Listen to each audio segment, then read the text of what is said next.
Today has been Attack the Weeds Day at the Shuswap Community Teaching Garden. May the 30th. Today we got our very first harvest, second harvest. Wasn't planned, but you know what? We had beautiful spinach, kale, lettuce, and radishes to share. So we sent about 12 pounds of really lovely, juicy, crispy, fresh, full of nutrition produce out.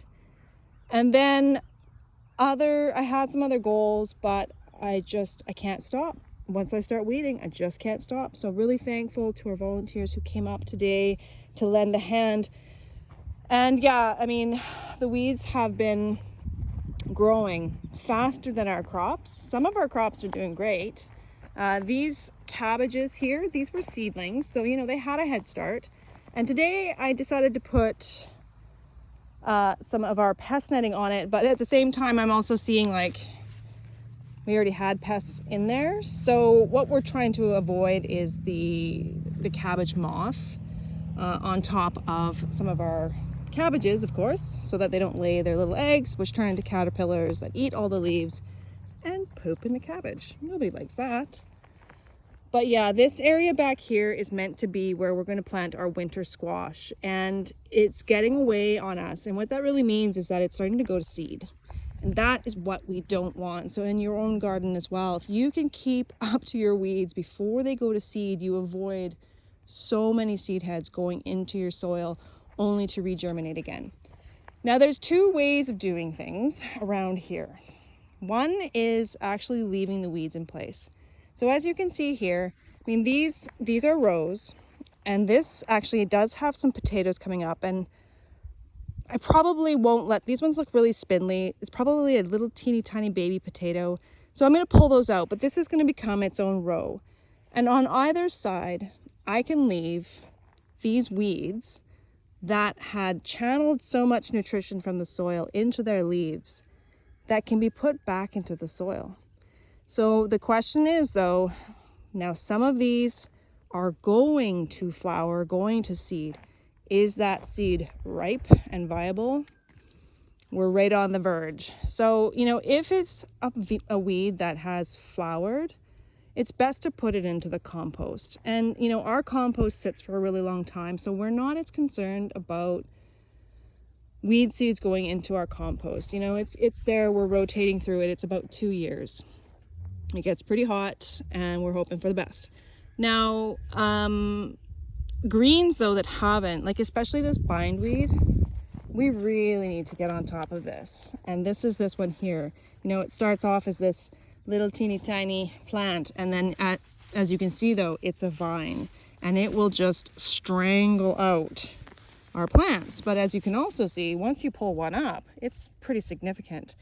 If that is placed with its greens on the ground and its roots up, that root system can dry out, the leaves can biodegrade.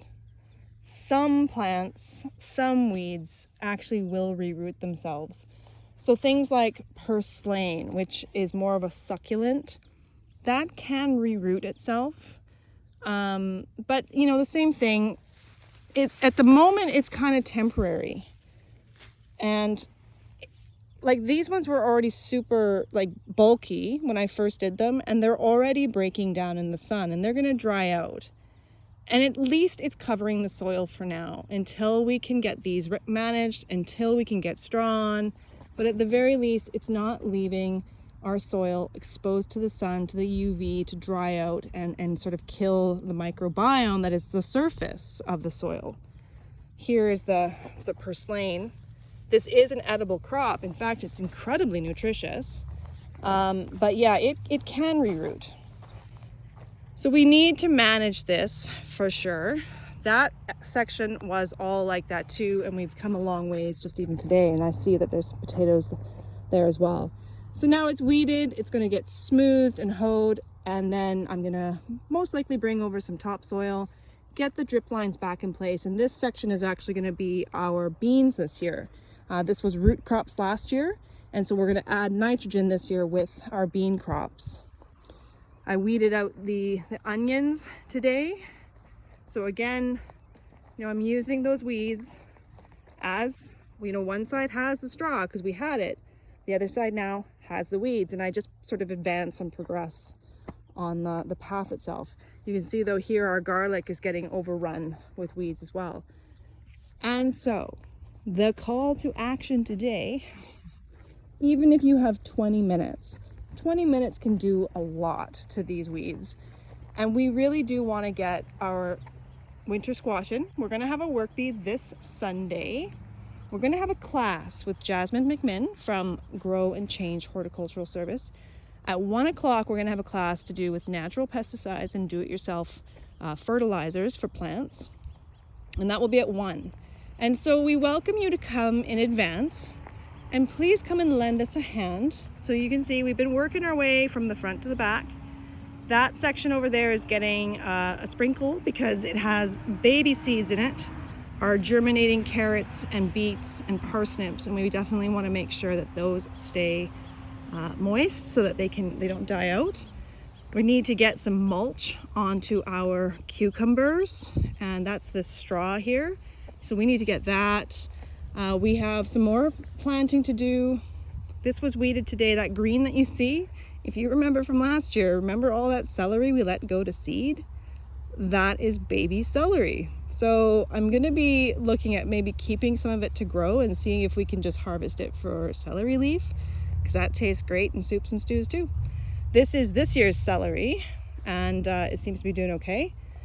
We've got our fall rye still going, and so we're going to do one more trimming. Daryl said he's going to bring his electric trimmer. We're going to mow it down, shear it down with a big old haircut, and get that mulch onto some of our crops. And so yeah, the focus now is clearing out these back sections, getting our winter squash in, getting our beans going.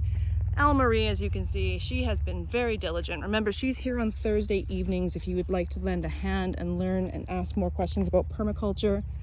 The raspberries are going to be quite abundant this year, and they still need some trellising. The perimeters definitely still need some work as well, and still the strawberry section, but it's become less of a priority as we're not really focused on strawberry production. But it does look beautiful. The garden is growing, our crops are doing well, and it's just we want to keep on going, keep on growing, and we can use your 2 hands. No green thumb necessary, as we learn while we're doing. And we can always talk about you know, gardening methods, techniques, recipes, all the ways to use the food after we've grown it and build our community around local food. If you have questions, email Melanie at projects@shuswapfood.ca, or you can message here on Facebook or Instagram, and we would love to hear from you. We hope that you are also growing, grow an extra row, and donate any of your abundance to the food banks or share with your friends and neighbors.